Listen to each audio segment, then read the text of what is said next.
বছর 55-এর সুচিত্রা মুখার্জি ওরফে পুতুন্দি বাকি 5টা মহিলার মতোই ঘরের প্রত্যেকটি কাজ সামলান তিনি।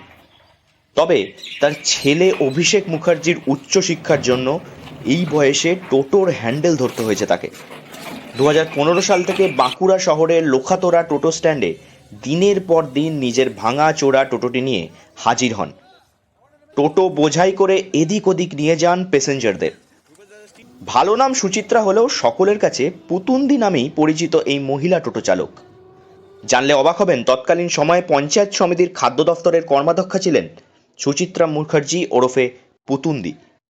বর্তমানে টোটো চালিয়েই চলছে তার সংসার। বাঁকুড়া শহরের শানবাঁধা এলাকার বাসিন্দা সুচিত্রা মুখার্জি। বাড়ির সামনেই একটি টিনের চালের তলায় রাখা থাকে তার জরাজীর্ণ সবুজ রঙের বিখ্যাত টোটো। আর্থিক অবস্থাটা খুবই খারাপ। আমার হাজব্যান্ড বেকার, আমি টোটো চালিয়ে যা রোজগার করি সেটাই হয়। হ্যাঁ, আমি পড়াচ্ছি। ওইটাই দেখো, শুধু ছেলে কেন, সংসারটাকেও দেখতে হচ্ছে, ছেলেও দেখতে হচ্ছে। আমি মোটামুটি 15তে নেমেছি, 16তে আমি ভাইরাল হয়েছি। আমাকে সবাই ভালোবাসে, কেউ নাম বেচা নয়, সবাই আমাকে চেনে। হ্যাঁ, গোটা পশ্চিমবঙ্গের মধ্যে প্রথম আমি, তারপরে 2-1 করে আমার দেখে দেখে নেমেছে। টোটো চালকদের সঙ্গে কথা বলে বোঝা গেছে টোটোর বাজারে যথেষ্ট প্রতিযোগিতা। সেই প্রতিযোগিতার বাজারে একজন মহিলা হয়েও 2015 সাল থেকে টিকে থাকা চারটিখানি কথা নয়। নতুন প্রজন্মের টোটো চালকরা সিনিয়র এই মহিলা টোটো চালকের কাছে বিভিন্ন টিপস অ্যান্ড ট্রিক্স নিয়েই থাকেন। শুধু তাই নয়, যাত্রীরা, বিশেষ করে মহিলা যাত্রীরা পুতুন্দির জীবনযুদ্ধ থেকে অনুপ্রাণিত হন।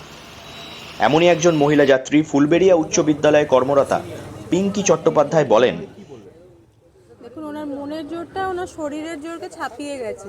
আর মনের যদি জোর থাকে, যে কোনো প্রতিকূলতা, যে কোনো পরিস্থিতিকে সহজে মোকাবিলা করা যায়। উনি সেই জন্য এরকম সংগ্রামী মনোভাবের পরিচয় দিতে পেরেছেন আর কি। সমস্ত জিনিস পুরুষের এই প্রফেশনে একটা মহিলা হিসেবে টিকে থাকা এরম একটা জায়গায়, এরম বাঁকুড়ার মতো একটা, ধরুন তুলনামূলকভাবে কলকাতা বা হাওড়ার ভিতরে ইন্টেরিয়ার জায়গা, সেরকম পরিস্থিতিতে যেখানে খুব রেয়ার এরম ঘটনা, একজন মহিলা হিসাবে, বর্ষিয়ান মহিলা হিসাবে উনি এই কাজটা যে করে চলেছেন, সেক্ষেত্রে এটা খুবই সবার কাছে দৃষ্টান্ত স্বরূপ। আমরা সামান্য কাজে বিরক্ত হই, বাস না পেলে আমরা রেগে যাই, সেখানে উনি দিনের পর দিন ঝড় জল উপেক্ষা করে কাজ চলেছে। আমাদের সবাই এটা স্যালুট জানাই। পঞ্চায়েত সমিতির খাদ্য দফতরের কর্মাধ্যক্ষ ছিলেন সুচিত্রা মুখার্জি ওরফে পুতুন্দি।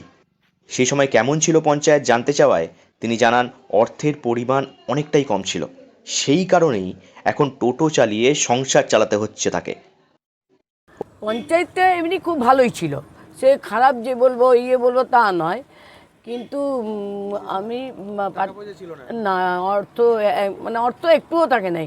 আমার এখন দেখে মনে হয় আমি থাকলেই ভালো হতো, কি গ্রেফতার ছাওয়ার কিছু নেই, আর এই টোটো চালাতে হতো না আমাকে। ওই একই টোটো স্ট্যান্ডের অপর এক টোটো চালক প্রশান্ত চক্রবর্তী জানান, স্বাধীনতার আগে থেকে এমন হলে আরো ভালো হতো। পুতুন্দির মতোই মহিলারা এগিয়ে আসুক। এটা আরও আগে যদি স্বাধীনতার পরের থেকে যদি মহিলার দিকে অগ্রণী বাহিনীতে সমস্ত কর্মক্ষেত্রে নিয়ে আসা হয়তো ভালো। উনি টোটো চালাচ্ছেন, আমরা গর্বিত আমাদের স্ট্যান্ডার্ড একজন মহিলা সদস্য আছেন। হ্যাঁ, এবং প্রত্যেক কর্মক্ষেত্রেই যদি মহিলারা এইভাবে ওনার মতন অগ্রণী বাহিনীতে আসেন, তাহলে দেশের একটা আমূল পরিবর্তন হবে। অন্য নারী দিবসের আগে বাঁকুড়া শহরের বাসিন্দা সুচিত্রা মুখার্জি ওরফে পুতুন্দি মহিলাদের জন্য একটি দৃষ্টান্ত স্থাপন করেছেন। অনেকেই দাবি করেন তিনিই হলেন পশ্চিমবঙ্গের প্রথম মহিলা টোটো চালক। অজুহাত নয়, পুরুষদের সঙ্গে তাল মিলিয়ে বাঁকুড়ার রাস্তায় যাত্রীদের গন্তব্যে পৌঁছে দিতে এখনও শক্ত হাতে টোটোর হ্যান্ডেল ধরে আছেন পুতুন্দি। বাঁকুড়া থেকে নীলাঞ্জন ব্যানার্জির রিপোর্ট, লোকাল 18 বাংলা।